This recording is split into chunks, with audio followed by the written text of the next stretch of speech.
ఇదివరకు ఒకసారి చెప్పాను కదండీ వీడియోలో ఏమన్నానంటే, ముందైతే ఎవరు ఏమి పట్టించుకోరు. ఒక మొక్కను నాటినప్పుడు మాత్రం ఇది ఏమి అనరు. తర్వాత అది ప్రయోజనం పెద్దదయ్యి పూలు కానీ, పండ్లు కానీ కాసేటప్పుడు ఇది నా స్థలంలో ఉంది, నాది అనే ఫీల్ వస్తదనమాట. నాకు మొక్కలను చూసిన ప్రతిసారి ఇల్లులు, ఇలా పొలాలు ఇలాంటివే గుర్తొస్తాయనమాట. ఇదివరకు ఊర్లో ఒకసారి చెప్పాను కదా! ఫస్ట్ చింత చెట్టు ఏసినప్పుడు ఆవిడేం అనలేదు. మొక్క పెరగంగా పెద్దదయ్యి చింతకాయలు కాసినప్పుడు అది నాదంది. తర్వాత అది గాలి వానకు పడిపోతే దాన్ని కొట్టుకోవడానికి కూడా నాదంది. సో, ఇలా ఉంటదనమాట జీవితంలో. ఏదైనా ఒకసారి నాది అన్నామనుకోండి అప్పుడే సమస్య అనేది మొదలవుతది. అలాగే ఈ చెట్లే కాదు మనుషుల్లో కూడా అలాగే ఉన్నారు. చాలా ఎక్స్‌పీరియన్స్ వచ్చేసిందనమాట. ఊర్లో కూడా అలాగే ఉంటారు జనాలు. ఏదైనా చేసేటప్పుడు అప్పుడు ఎవరు అడగరు. అది ఒక యూజ్ అవుతుందన్నప్పుడు ఇది నాది అనే ఫీల్ వస్తది.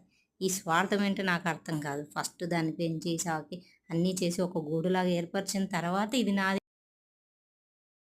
అది నాది అంటారు. అంటే ముందు నుంచి దాన్ని పెంచి, దాన్ని ఒక స్టేజ్ వరకు తెచ్చిన వాళ్ళు ఏమైపోవాలని?